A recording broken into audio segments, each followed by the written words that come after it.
चलते फिरते तीर्थ हैं, हरते सब संताप। हम तो बस इतना जानते, आप सरीखे आप। हम तो बस इतना जानते, आप सरीखे आप। कुंडलपुर के बड़े बाबा की, मूल नायक अतिशयकारी चमत्कारी सर्वरोगहारी श्री शांतिनाथ भगवान की, परम पूज्य आचार्य भगवान गुरुदेव शिक्षवाड़ ज्ञान सागर जी महामुनि राज की, परम पूज्य आचार्य भगवान गुरुदेव शिक्षवाड़ विद्यासागर जी महामुनि राज की, परम पूज्य मुनि शिक्षवाड़ प्रमाण सागर जी महाराज की, परम पूज्य मुनि शिक्षवाड़ विमल सागर जी, अनंत सागर जी, धर्म सागर जी आदि समस्त 3 करोड़ करोड़ मुनिराजों की, होने वाले पंचकल्याणक महामहोत्सव की।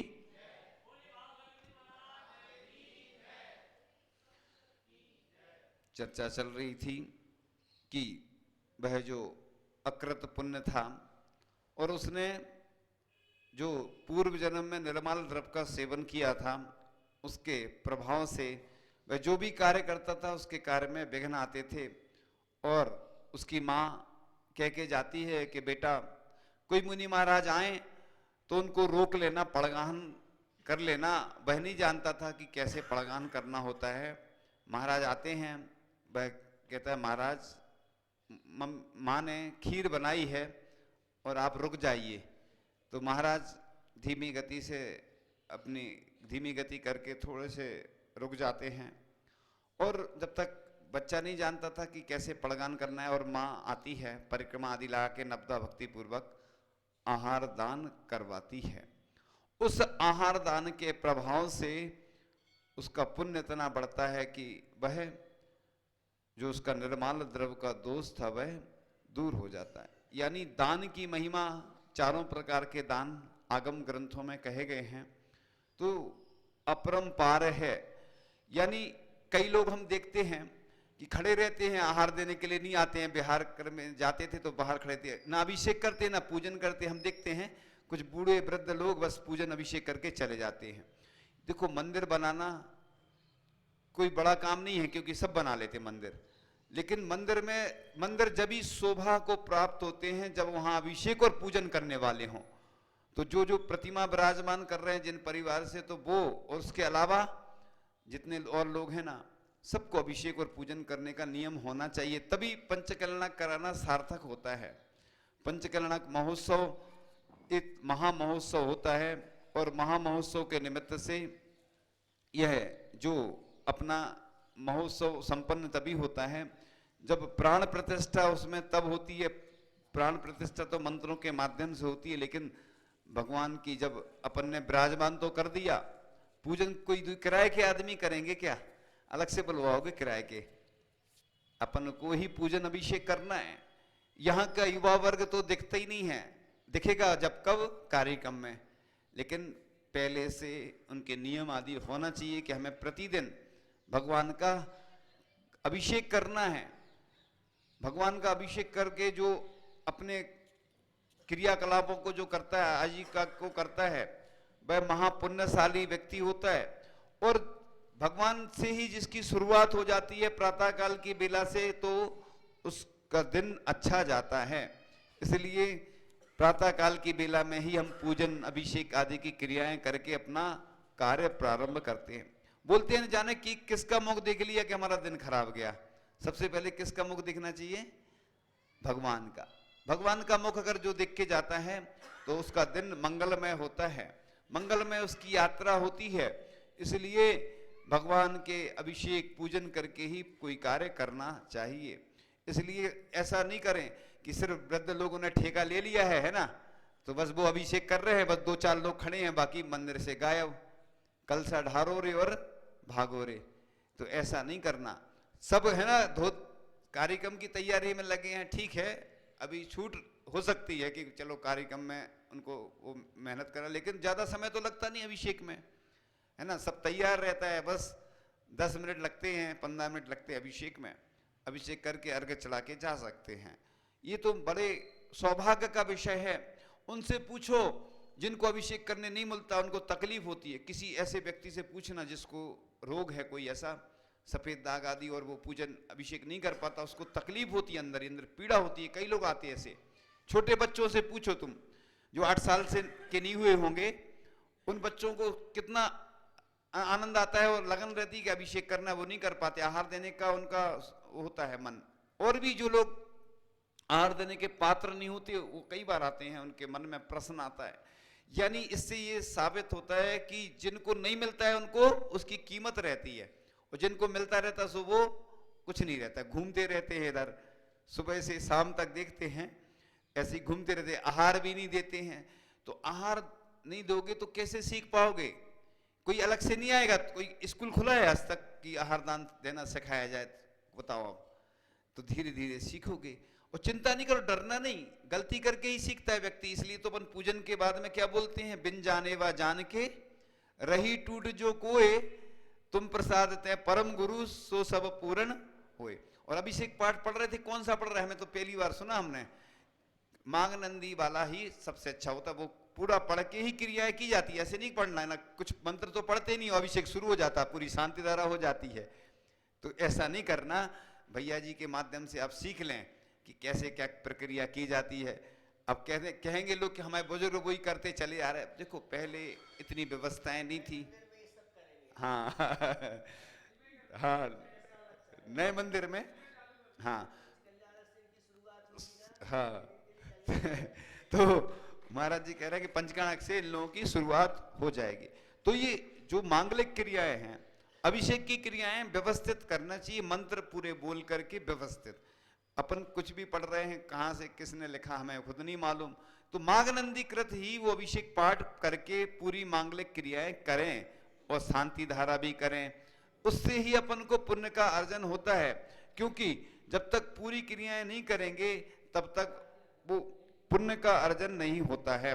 तो कल बात चल रही थी दान की, तो दान वीर कर्ण का मान होता है, दानियों के गौरव का बखान होता है। जो दान की महिमा को समझ जाता है, दुख में भी सुख अनुभव वो पाता है। तो पुण्य कमाने का रास्ता है बड़ा आसान, खोले अपनी जेबें और कर डालिए दान। दान की महिमा अपरंपार है। कल बताया था कि दान करे खोल कर दिल, आंखें करके बंद, देख दान वीरता आपकी लिखेगी छंद। उन्हीं की कहानी लिखी जाती है। एक महिला हुई है 2000 वर्ष प्राचीन, एक महिला हुई है अति मब्बे नाम की, कर्नाटक की महिला हुई है। और उस महिला को दोहला आता है, स्वप्न जैसा दोहला। गर्भ में उसके बालक था और अपनी सासू माँ से कहती है कि मुझे ऐसा दोहला आया है कि मैं 1000 मुनि राजों को एक साथ आहार दान करूं। कठिन कार्य है एक साथ 1000 मुनि राजों को आहार दान करना। 1000 प्रतिमाओं को विराजमान करूं। देखो प्रतिमा की महिमा का वर्णन लिखा है शास्त्रों में कि मैं उसका वर्णन करने के लिए सरस्वती भी समर्थ नहीं है। ऐसा लिखा है कि कुंदरू के बराबर, बेलपत्र के बराबर, धनिया के बराबर छोटी सी भी प्रतिमा विराजमान करता है, उसके पुण्य का वर्णन करने के लिए कोई समर्थ नहीं है। मुनिराज आप बन सकते क्या? नहीं बन सकते, बना भी नहीं सकते, क्योंकि जिसके भाव होंगे वही बनेगा। लेकिन प्रतिमा विराजमान जो करता है, वो प्रतिमा के माध्यम से उसका पुण्य इतना इकट्ठा हो जाता है, जब भी उसके ऊपर कोई समस्या आती है तो प्रतिमा में जो उसकी प्रशस्ति में जो उसका नाम लिखा होता है ना, तो वो रक्षा हो जाती है उसके माध्यम से। एक व्यक्ति था, एक बार उसके लड़के को कुछ हो गया, समस्या आ गई थोड़ी, तो हमने कहा प्रतिमा विराजमान होती, हमने कहा हाँ पारा रख दो भगवान के नीचे, तो उसकी जो समस्या थी वो दूर हो गई। तो इस माध्यम से अपनी रक्षा होती है। शांति धारा में तो कितने बार, एक बार में, एक ही दिन में एक बार नाम आता है। मान लो कोई परमानेंट करता है वो अलग बात, एक बार बोलता है नाम, 3 बार बोल जाएगा। लेकिन प्रतिमा जो विराजमान करता है उसके साथ भगवान का संबंध हो जाता है, मतलब भगवान के साथ जुड़ाव हमेशा रहता है उसके नाम का। तो इसकी कई लोगों के अभी नाम भी नहीं आए हैं प्रतिमा के लिए, सोच रहे हैं दूसरे आएंगे तो वो रखेंगे। अरे हमारे भगवान, जब देखो बड़े बड़े लोगों ने बड़े बड़े भगवान विराजमान किए, तो छोटे लोग तो छोटे तो कर ही सकते हैं ना। तो उसकी महिमा का वर्णन करने के लिए कोई समर्थ नहीं है। प्रतिमा विराजमान जो करता है, कितने लोग दर्शन करते हैं, अभिषेक करेंगे, सबके पुण्य का छठवां हिस्सा आपको प्राप्त होता है। कल भी बताया था ना कि जो भी मंदिर में वेदी, शिखर, जो भी छत्र, चमर, भामंडल, सबकी महिमा बताएगी। ऐसी प्रतिमा विराजमान करने वाला महाभोग सौभाग्यशाली और पुण्यशाली होता है। ऐसे नहीं सोचो कि ये तो प्रतिमा बहुत सारी हैं, अपन को ही विराजमान करेंगे तो अपनी आस्था श्रद्धा जुड़ती है। एक व्यक्ति की बाहर से खबर आई कि एक बड़ी प्रतिमा विराजमान करने का भाव हो रहा है, लेकिन हमारी भावना ये कि रोज जिस प्रतिमा का अभिषेक प्रतिदिन हो उसके लिए हमारी भावना विशेष है। सबके अपने अपने भाव रहते, कोई सोचता है बड़ी प्रतिमा विराजमान करें, लेकिन सभी लोगों को प्रतिमा विराजमान अपन करेंगे तो अपने प्रतिदिन भाव जुड़ते हैं। कुंडलपुर का जब मंदिर बन रहा था तो आचार्य श्री से एक व्यक्ति ने कहा, वही व्यक्ति हैं जिन्होंने इस मंदिर में सबसे ज्यादा सहयोग दिया है, और उन्होंने कहा आचार्य श्री बड़े बाबा का मंदिर हम ही बनाएंगे पूरा। आचार्य श्री ने मना कर दिया। आचार्य श्री ने कहा नहीं, आप अकेले नहीं बनाओगे, क्योंकि बड़े बाबा का बड़ा मंदिर है, पूरे भारत नहीं पूरे विश्व के लोग जुड़ेंगे, भावनाएं जुड़ेंगी। गरीब आदमी भी अगर छोटा सा दान देता है तो वो जुड़ता है। इसलिए ऐसा नहीं सोचना कि हम बड़े बड़े लोगों का ही बड़ा काम होता है, बड़े लोग ही बड़ा दान देंगे, छोटे छोटे व्यक्ति भी। इसलिए तो शांति धारा की प्रतिदिन ये व्यवस्था रखी गई है कि कोई बीमार है तो बीमार के नाम से प्रतिदिन अगर शांति धारा होती है, वो राशि भी नहीं दे तो अपन को नाम तो बोलना चाहिए, बीमार के लिए छूट होना चाहिए। लेकिन किसी का जन्मदिन है तो वो लेता ही है, किसी की पुण्यतिथि रहती है, किसी की मैरिज एनिवर्सरी रहती है, कोई और भी दिन रहता है। ये शांति धारा की व्यवस्था होने से प्रतिदिन लोग जुड़ते भी हैं और भावना भी जुड़ती है। ऐसे प्रतिमा के साथ अपनी भावना जुड़ती है, और जब तक वह प्रतिमा विराजमान रहती, जब तक अपना मतलब अपनी उम्र रहती है, अपन प्रतिदिन आते दर्शन करते हैं तो एक अलग ही विशुद्धि बढ़ती है। और प्रतिमा विराजमान करने का सबसे ज्यादा पुण्य इसीलिए तो लिखा गया है। वैसे तो हर कार्य महत्वपूर्ण है, लेकिन जो प्रतिमा बची है अति शीघ्र नाम आना चाहिए। इसमें सोचा विचार नहीं कि बोलेंगे बाहर वाले लेंगे। एक तरफ तो ये बोलते कि बाहर वालों को नहीं देना, एक तरफ बोलते हैं कि बाहर वाले लेंगे। समझ में नहीं आती कहानी। ये लोग बहुत होशियार है कि पहले सोच रहे अच्छा अच्छा अपन मान ले लो, और जो बचेगा वो बाहर वाले ले जाएंगे। ऐसा नहीं है, सबकी भावनाएं जुड़ना चाहिए। सबको, जैसे बड़ी प्रतिमा वालों ने बड़ा पुण्य इकट्ठा किया है, ऐसे छोटे लोग भी बड़ा काम कर सकते हैं। ये तो अपन सोचो हमारा सौभाग्य है। कई लोग कहते हैं ये मंदिर कौन बनाएगा, तो हम हमेशा बोलते हैं कि मंदिर भगवान का तुम नहीं बना पाओगे, तुम्हारे अंदर ताकत ही नहीं है। भगवान का मंदिर भगवान खुद बनाएंगे। इसी प्रकार से तुम देखना, हो सकता है बाहर वाले ले जाएं और तुम देखते रह जाओगे। ऐसा कभी नहीं करना। जैसे वो कहते ना, मेरी कुटिया मेरी झोपड़ी के भाग, मेरे मंदिर के भाग जब खुल जाएंगे प्रभु आएंगे, है ना। मंदिर के भाग खुल जाएंगे तो अपने मंदिर का सौभाग्य अपन समझें कि हमने प्रतिमा विराजमान की। और धातु की प्रतिमा जो रहती है वो कितने वर्षों तक रहेगी, और जब तक रहेगी तो अपन को दर्शन होंगे। इतने इसके साथ साथ कितने सारे लोगों को सम्यक दर्शन की प्राप्ति होगी।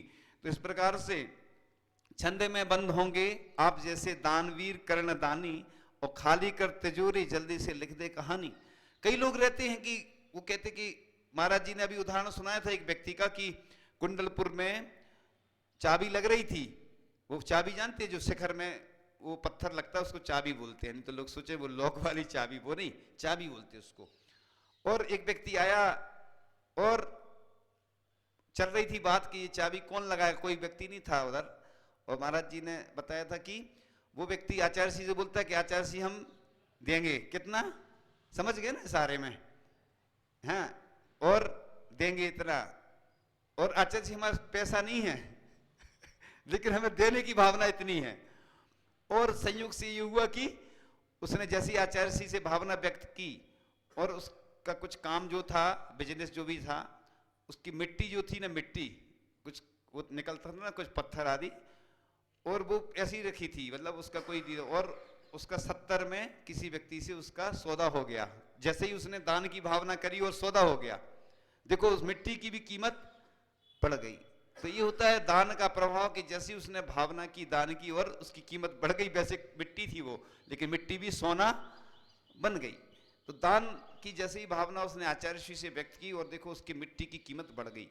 तो ये दान का प्रभाव है। अचिंत्य प्रभाव होते हैं कि लोग सोचते हैं कि क्या करें। तो इस प्रकार से एक व्यक्ति था जो क्या करता था, वो जैन नहीं था, उसने सोचा सुसाइड कर लें हम, ठीक है ना, सुसाइड करने जा रहा था वो। और एकदम से उसको ध्यान आया कि यार जीवन अनमोल है, चलो अपन एक जैन संत हैं आचार्य श्री विद्यासागर जी महाराज जी, उनके दर्शन कराते हैं, भाई अमरकंटक में विराजमान हैं। और वो चला गया आचार्य श्री के पास दर्शन करने। उसकी लड़की भी थी, 2-3 लड़की थी, और समस्या थी, आर्थिक रूप से वो परेशान हो गया था, इसलिए वो सुसाइड कर रहा था। उसने आचार्य श्री को बताई अपनी समस्या, और आचार्य श्री ने उसको कहा कि चिंता नहीं करो, सब ठीक हो जाएगा, और तुम ऐसा कुछ नहीं करो, थोड़ा थोड़ा दान आदि किया करो। और कोई महाराज जी के पास आचार्य श्री ने संकेत कर दिया और भेज दिया। और महाराज जी ने एक जबलपुर में एक व्यक्ति था जैन, जो वस्त्र आदि का कार्य करता था, और उसका बिजनेस उतना अच्छा नहीं चल रहा था, और बिजनेस अच्छा नहीं चल रहा था, वो भी परेशान था। और इस व्यक्ति को कहा कि तुम उसके यहाँ जाके काम करने लग जाओ, हम खबर कर देते हैं, ठीक है ना। वो चला गया और उसके यहाँ काम करने लगा और कुछ दान भी करने लगा। और उससे ये हुआ कि जो जैन व्यक्ति था उसकी दुकान अच्छी नहीं चल रही थी, जैसे ये व्यक्ति पहुंचा तो उसकी दुकान अच्छी चलने लग गई, और इसकी भी आजीविका अच्छी चलने लगी। और आज वो व्यक्ति इतना धनिक बन गया, पैसे वाला बन गया, जो अजैन व्यक्ति था, और आत्महत्या करने से बच गया। मतलब आचार्य श्री के निमित्त से उसकी जान बच गई। यानी उसने जैसे ही सोचा कि चलो दर्शन करने चलते, उसने आत्महत्या का जो विचार था वह कैंसिल कर दिया। तो दान के माध्यम से उसकी जान बची। तो दान की अचिंत महिमा है, अचिंत प्रभाव है।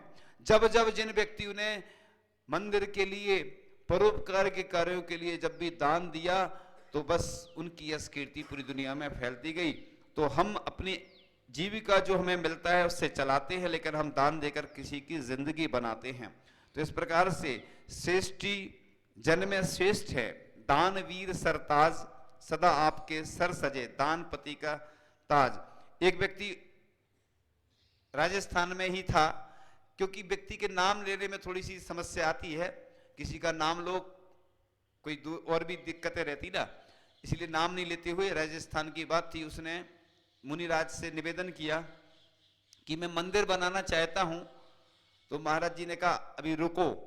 तो वो राशि इकट्ठा करता गया, इतनी सारी राशि इकट्ठी करी कि उसने इतना बड़ा दान दिया कि लोग सुनेंगे तो चौंक जाए, बहुत बड़ी राशि।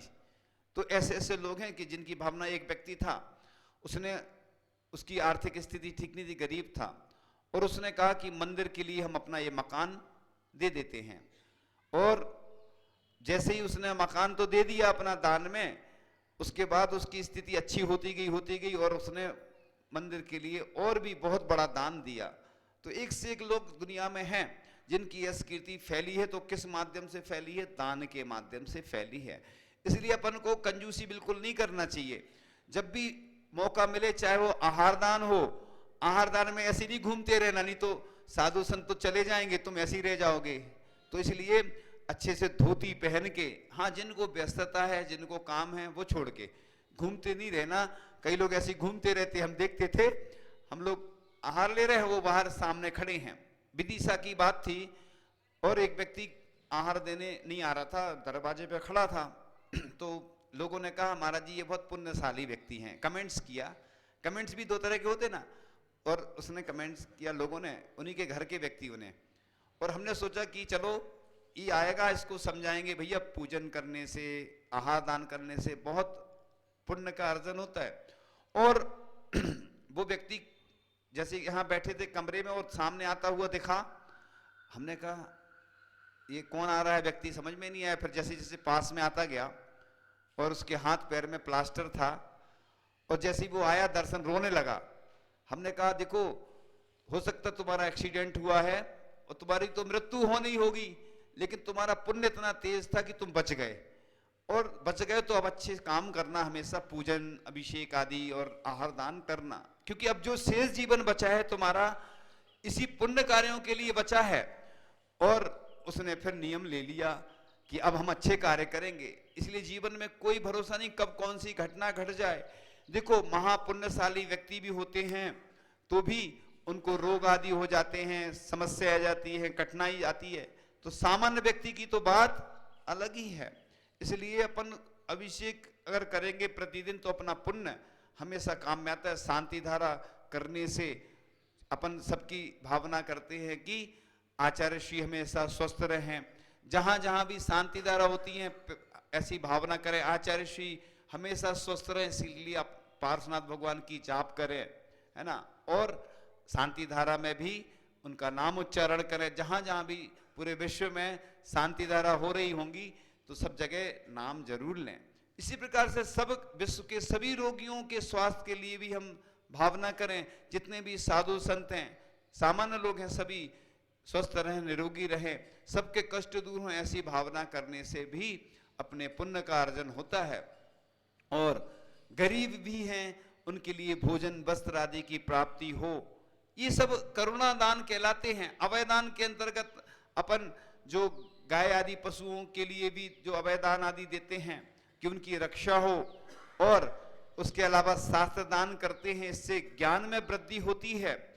और जो पाठशाला भी पढ़ाते हैं तो आगे ऐसा लिखा है कि श्रुत केवली होते हैं, इसलिए कभी भी जो शास्त्र का स्वाध्याय करते हैं, लिखा है इस ग्रंथों में कि अगर विस्मृति भी हो जाए तो वह आगे केवल ज्ञान में कारण बनता है।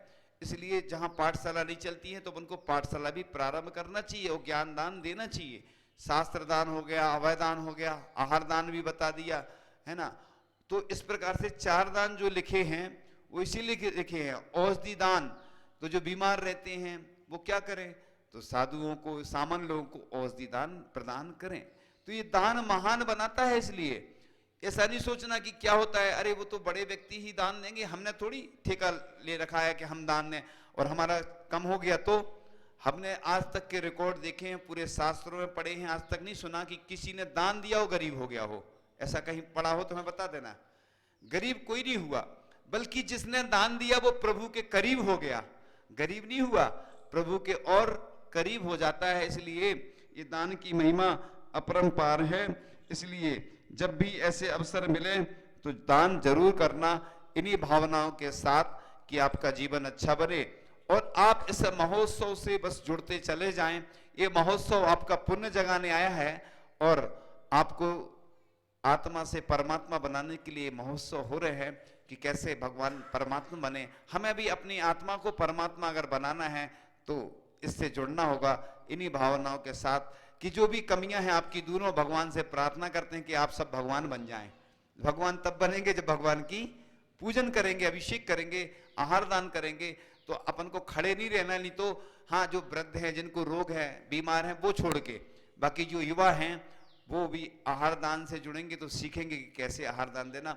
और साधु संत नहीं रहेंगे तो आप अलग से थोड़ी दोगे आहार, है ना।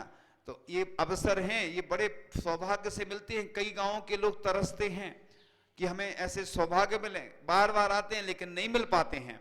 तो आपको मिल रहा है और आपका पुण्य जगाने का अवसर आया है। और आप बस अपने जीवन में कुछ शांतिनाथ भगवान से जुड़ें और अपने जीवन में सुख शांति आए और अपना जीवन अच्छा बने। इन्हीं भावनाओं के साथ परम पूज्य आचार्य भगवान गुरुदेव शिक्षण विद्यासागर जी महामुनि राज की। आचार्य ज्ञान सागर फिर सतरा से दिया, बन गए विद्यासागर। हीरे को परख लिया आचार्य ज्ञान सागर। विद्यासागर जी के शिष्यों की परिभाषा, विद्यासागर जी के शिष्यों की परिभाषा। जंगल होता मंगल होता जहाँ चौमाशा, सरिता बनत बहते बहते बन गई महासागर। हीरे को परख लिया आचार्य ज्ञान सागर। बोलो आचार्य श्री गुरु विद्यासागर। वीके जैन साहब आइए, आगे आइए।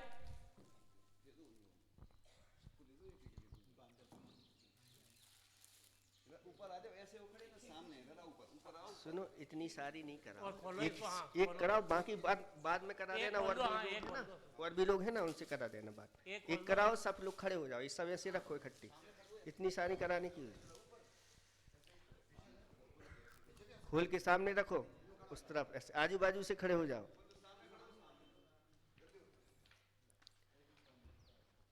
बोलिए मूल नायक शांतिनाथ भगवान की जय।